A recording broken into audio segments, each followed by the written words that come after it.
সময় কত দ্রুত চলে যায় মা।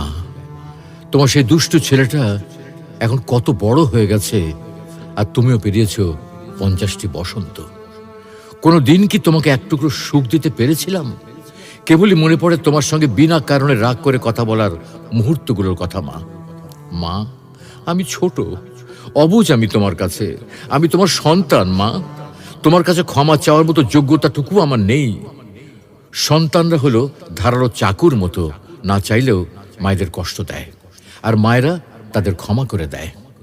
শুনেছি মা আর সন্তানের মাঝে অজানা একটা বাঁধন থাকে, যে বাঁধনের কারণে মা সন্তানের কথা কোনো মাধ্যম ছাড়াই শুনতে পায়। তুমি কি আমার হৃদয় থেকে কথা বলাগুলো শুনতে পাচ্ছ মা?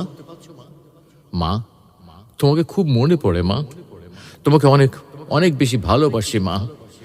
দুনিয়ার সবকিছু বদলাতে পারে, কিন্তু মায়ের ভালোবাসা কখনো বদলাবার নয়।